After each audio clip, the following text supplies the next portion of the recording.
Good morning, good afternoon, and good evening. I am Joey Francis, your life, love, and relationship coach. Thank you so much for joining me. As you see in the title, this week I want to talk about chasing. See, I understand. There's some guys out there that like to chase. There's some girls out there that like to be chased. There are some girls out there that like to chase. And there are some guys out there that like to be chased. But I have a feeling that a lot of people have this misconception about chasing, first and foremost, and we will address that. And personally, I believe that it's wrong 100,000%, and nobody should essentially chase. And I do think that chasing wasn't a thing. I think it was a byproduct of a thing. And I think that thing that it was a byproduct of was people not being honest with themselves and who they like and playing hard to get. And I think that's the big one, is playing hard to get.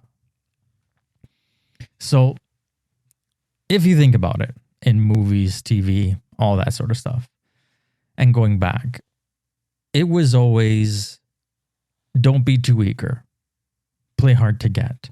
Women or like mothers would teach their daughters, don't give in too quickly. Don't give a guy too much attention. Make him work for it. And funny enough, at the same time, guys would do the same thing. I mean, for the longest time, as far as I know at least, there was the 2-day rule, like way back. This is before the internet and all this other stuff, right? There was the 2-day rule. You meet a girl at a club or a bar or whatever, you wait 2 days prior to calling her. That was just how things were done. And some guys even waited more. Some guys waited less. But essentially there was a 2-day rule. And I guess the whole point of this was, obviously don't seem too eager. And then, like I said, the byproduct, having the other person chase you because you're being so nonchalant, because you're not trying too hard. So the other person has this idea in their head that they need to chase you. Now, like I said, to me, it's complete bonkers that this is even a thing, because let's look at the definition of chase. I got it right here. Now, the Oxford definition is to pursue someone or something in order to catch, attack, or overtake them. I mean, sure, right? But at the same time, the person that you are chasing doesn't want to be caught, definitely doesn't want to be attacked, and doesn't want to be overtaken. I mean, if you're thinking of like racing terms. Now, in romantic context, in romantic or emotional terms, the chase refers to the act of actively pursuing someone's affection, attention, or commitment, especially when they are not clearly reciprocating interest.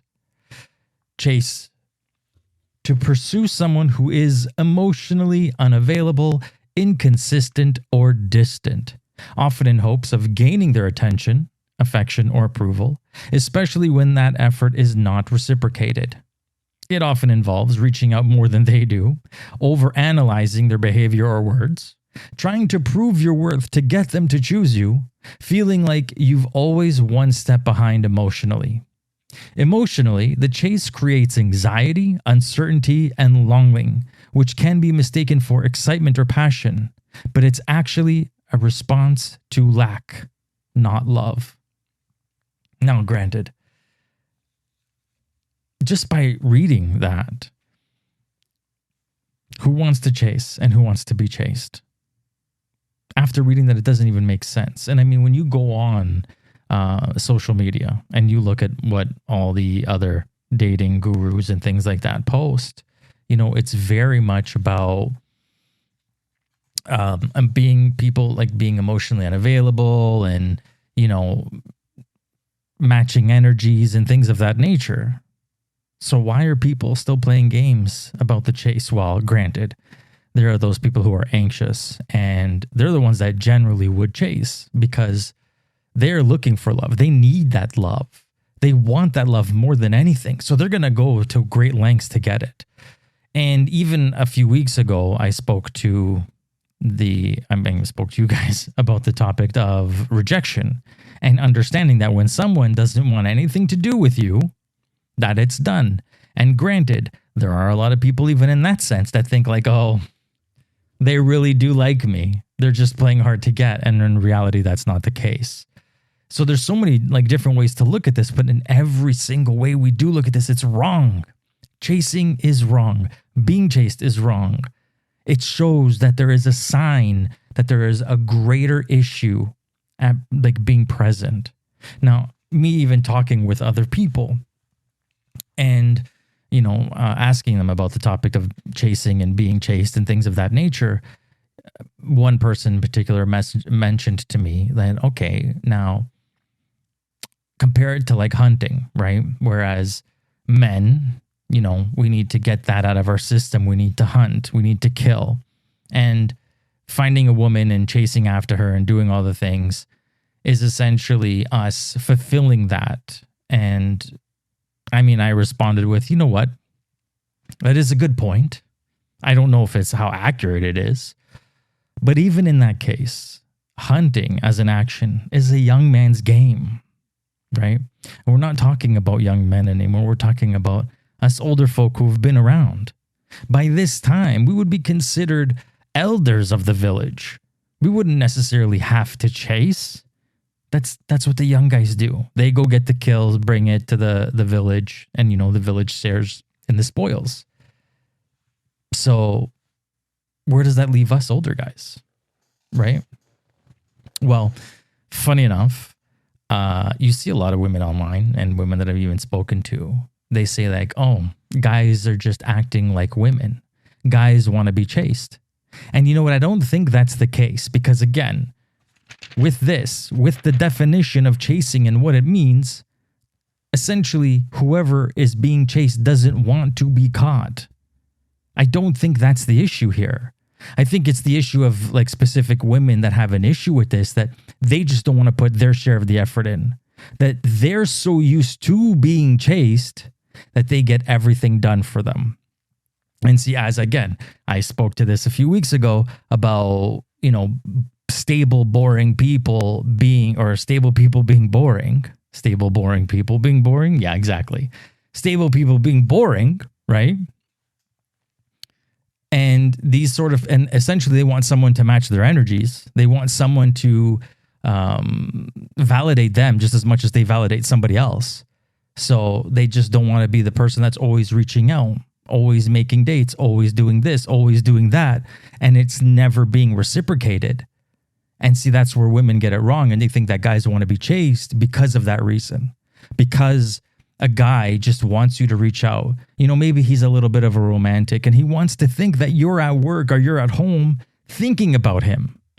And so you reach out and you say like, hey, I was thinking about you and I just thought I'd say hi. Just as much as you would like him to do that for you. And obviously speaking directly to women at this point in time. And I'm sure the guys that are listening to this are like, you know what? Yeah, because it does feel good. Now, granted, I'm a bit of a hopeful romantic. So I would like to think that's the case if I'm talking or dating or with someone, that when I'm not with them, that I might cross their mind from time to time. And if they had a chance that they would reach out to me and say like, hey, I was thinking about you, and I just hope you're having a wonderful day. And that's it. Again, hopeful romantic. So that's not what chasing is. That is essentially matching someone's energy, showing them that you care through attention, as opposed to just sitting and waiting and expecting someone to always be the one that reaches out and does things that way. And like, let's be honest, there are even like women out there and guys for that matter. It's not like there's no gender bias here for the most part. But there are so many people that, for instance, see a message, leave someone on read, or, just don't even like, they just look at their, listen, it's 2025. We all know like everybody's phone is attached to them for the most part. And if you can't respond right away, fine, but at some point throughout the day, at some point throughout every hour of the day, like the majority of us are looking at our phone for one reason or another. So don't tell me that you didn't see the message or you're too busy to respond, because essentially the majority of us have a phone addiction to some degree, one way or another. So you can't use that excuse. And essentially that's trying to initiate a chase. That's trying to get someone to chase after you and want you and long you. But this is the thing. I'm speaking to people, and I mean, I guess this goes for any age, because none of us should ever have to be in that position. But especially people that are a little bit on the older side. Guess what? We've already played these games. We've already been around so much. So if you try to play these games with someone and then they don't reciprocate, you can't get mad and be like, well, I don't want to chase them, even though you're the one that's trying to get them to chase. So you just have to understand that anybody that wants to be chased or wants to chase might have something else going on. And like I mentioned, we can almost cross chasing with things like emotional unavailability. And for instance, if they're always on your mind to the point that you can't function, you find yourself obsessing over them, unable to get through your day without thinking about them or hoping that they'll reach out. This isn't love, it's breadcrumbing. And as you remember, I did an episode on breadcrumbing. So if you're not sure what breadcrumbing means exactly, you can go back and listen to that. But it's essentially they're not meeting your emotional needs. They're starving. And because you left them in a state of uncertainty, wondering what they're thinking, what's going to happen next, your brain is stuck trying to make sense of it all. You vent to your friends and family, not for insight, but because you're trying to decide or trying to decode someone who isn't being consistent or clear, right? And here's another emotional unavailability, or somebody who chases or wants to be chased. You get butterflies, but not the good kind. Every time they text you, like you think you're catching them, your nervous system lights up. The rush of dopamine isn't connection, it's survival. You're reacting to the unpredictability, the inconsistently. Maybe one of your caregivers was the same way, as in your parents, hot and cold, emotionally unavailable. And so now in adult relationships, you're subconsciously trying to relive that. And granted, you're even seeking out people that will give you that same pattern of attention because it's what you know. It's what feels good for you, even though it isn't healthy. Because you're trying essentially to rewrite that childhood story.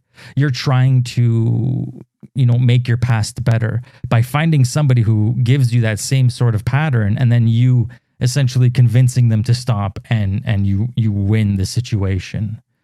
But instead, it just reinforces the belief that you're not enough because they keep not choosing you. Again, seeking out those people specifically. And then being with them feels like the highest of highs. It feels like everything is absolutely fantastic. It's like that the two of you were meant to be together when they finally make time for you. But like being chosen, but you're not. You're just getting like breadcrumbed again. Their lack of clarity keeps you hooked. That hot and cold coming back. It might be a sign of you not being emotionally available, or they but not being. Where am I? Oh, I messed up. Hold on a second. Their lack of clarity keeps you hooked because if you can just prove yourself this time, maybe they'll pick you for real. I hope that makes sense because I messed up. I'm sorry.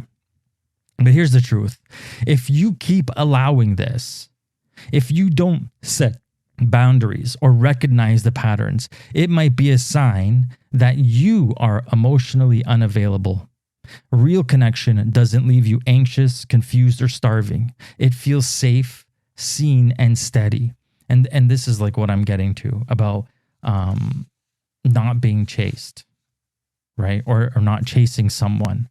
Because if chasing someone, exactly as I mentioned, if it is just, every time that one of these someones gives you that attention and you feel like, hey, you know what, I got to step closer, I'm winning, and you feel so good, but then the next time you message them, they don't respond, or they go missing for a handful of days, or anything of that nature. This is what I mean. This is exactly what I mean. And you too, caring for people who are careless when it comes to you, do yourself a favor and let them go. This will solve most of the problems in your life. And I will keep it short and sweet. Love who loves you. Support who supports you. Respect who respects you. And ignore who ignores you. I should honestly keep this as like the ending of my podcast. Because that's it at the end of the day. I've mentioned many times as like homework for you guys out there. And if you haven't done it yet, maybe you should do it now. Take out a piece of paper and a pen. Open up a Word document on your computer. I don't even care. Open up a notepad on your computer. Write down how you want to be treated. Write down how you want someone to make you feel. Write down how you want to be loved. Essentially, your love language, if you know what it is. And then use that. Use that as your blueprint. Because if you start dating somebody and they're hot and cold with you, or they're breadcrumbing you, or they're trying to get you to chase them, stay away. It's asking for trouble. It is asking for trouble. When you start dating,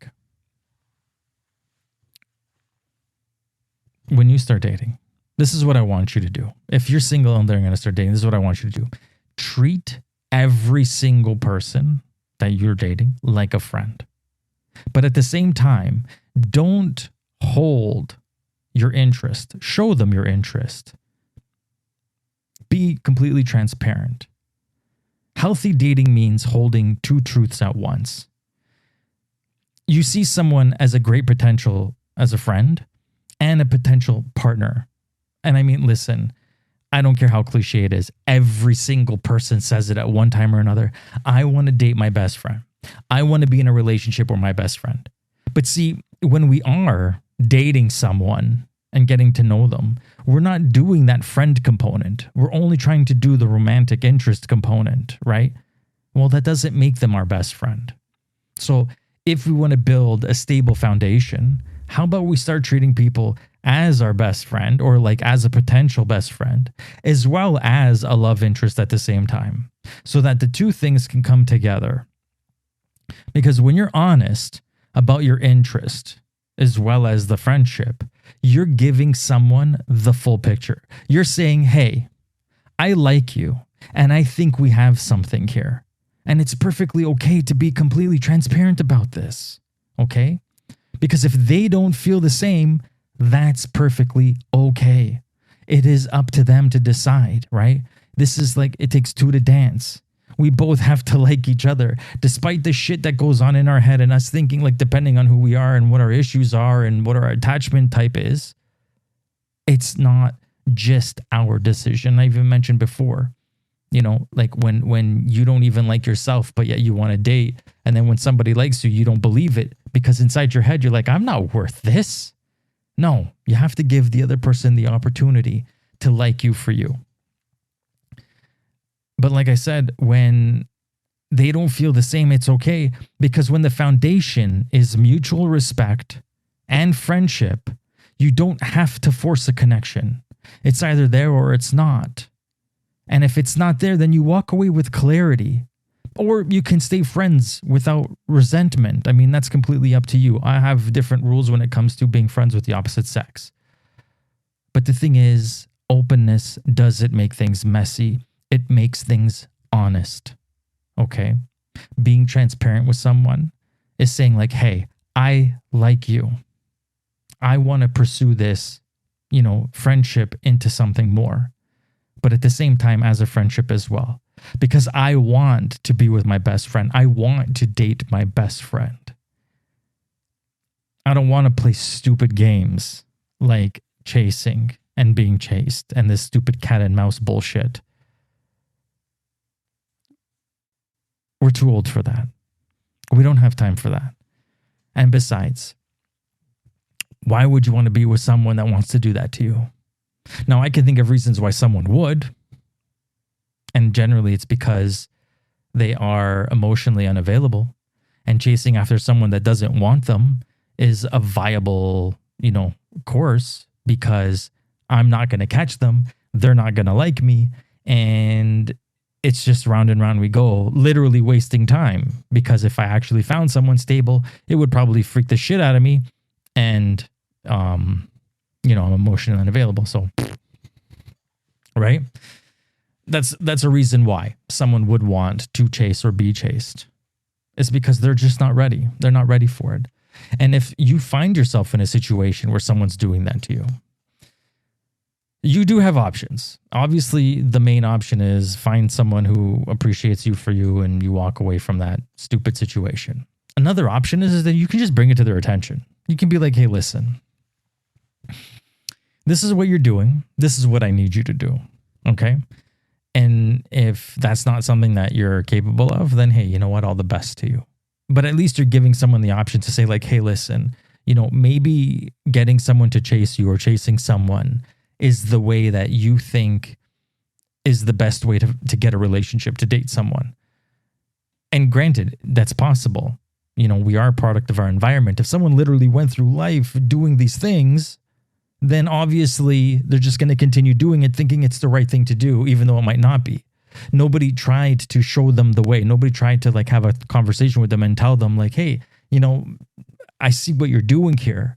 Do you actually like me? Because if you do, we don't have to play this game. I like you too. We can just start dating honestly and being open and honest with each other. Like, we don't have to do this. And because nobody took time to tell someone that, maybe that's why they continuously do it. Right? So sometimes you have to give people the benefit of the doubt. Sometimes, I know what I've said about giving people the benefit of the doubt. But we do have to understand that everybody comes from a different place. Everybody lives a different life. Everybody has a different background. So if they've gone through their whole life chasing or being chased, thinking that's the way things are, then that's the way they think things are. And you kind of have to sit them down and say, hey, listen, it doesn't have to be this way. It can be much better. We can skip all this shit and then just go on and date and have a fantastic life. And we don't need to do this anymore.